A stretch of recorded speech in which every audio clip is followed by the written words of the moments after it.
But Alex, let's play a quick game here. Let's say tomorrow you wake up and breaking news, the Tennessee Titans have signed Robert Woods, or let's say Mike Evans. How far would A.J. Brown fall on your draft board? Would he still be a wide receiver too? No, he would be. I mean, where's Corey Davis going? And put him about 10 spots ahead of that because he's just better.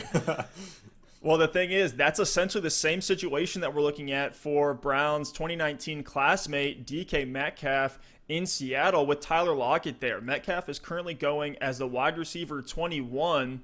It pains me to make this take because I love DK, especially in Dynasty. I was actually making some offers yesterday for him with your brother in our Dynasty League, Alex, but I do think the upside is 100% there. There's just way too much risk at this ADP of wide receiver 21. I have been my rankings at wide receiver 26. We think of how DK turned it on. He blew up towards the end of the year, and he did have a breakout, but until Lockett is gone and the Seahawks really do decide to throw the ball more, there won't be enough to go around for Metcalf.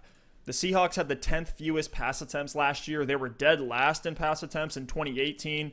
Lockett finishes the wide receiver 13 last year, and even if things go right for DK, let's say Lockett regresses, DK continues to improve, I don't see either of these guys then being able to find the volume unless Russell Wilson's going to be able to throw the ball 570 plus times, which would be a massive jump up for them.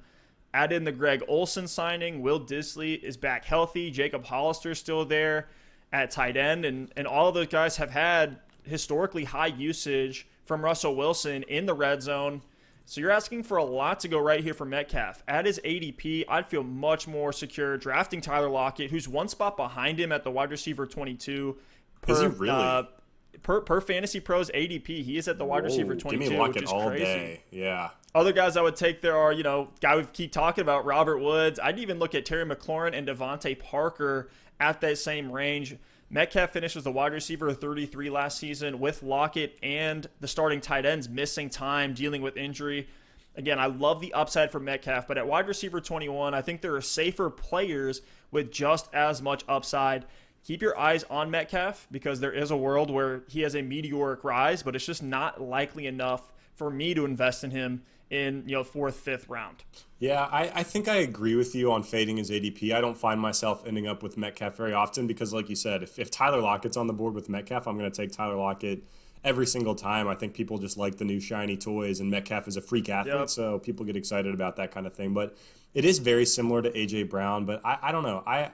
I think there is plenty of volume to go around for Tyler Lockett and DK Metcalf to both succeed in this offense. For reference, like the Titans threw the ball 448 times last year. The Seahawks threw it 517 times. So that volume isn't a ton, but it's still 67, 70 more times than the Titans threw the ball. So I think there will be a little bit more volume in Seattle. The quarterback is better in Russell Wilson. And we've heard Russell Wilson start to get a little bit chirpy about wanting to throw the ball more. He sees what Mahomes is doing in Kansas City. And I would not be surprised if we saw Russell Wilson throw it at least 550 times this year with those weapons in Seattle. It's back to the Chris Carson point. If they start throwing the ball more and Chris Carson's not going to get 275 plus carries, he's going to be a fade as well. So I'm with you that DK Metcalf is a player that I haven't found myself drafting very often, and there's other guys in his tier I'd rather have. But I do think there's a world where both DK Metcalf and Tyler Lockett can both return on that ADP.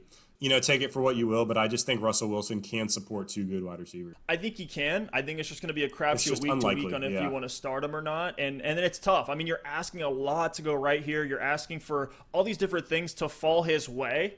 When I don't see a strong likelihood that all of those things are going to go right for Metcalf. Maybe I'm wrong here and I'm eating my words, in 10 months from now, and Metcalf is the guy and he's going to be, a top 12 guy that we draft. Like, Metcalf is that good physically. Like, his upside is just insane. There's not many guys. Maybe A.J. Brown's one of those other ones that could go toe-to-toe with him from an upside standpoint. But there's just too much risk of this ADP. Why not give me a Robert Woods or Terry McLaurin who still has that same upside to take over? They're the clear one on their team. Like, Terry McLaurin and Devontae Parker are the clear ones, alpha dogs in that wide receiver core. So with Metcalf fighting there with Lockett, I don't see it. A lot of things have to fall his way. I don't feel comfortable with that at wide receiver 21 overall.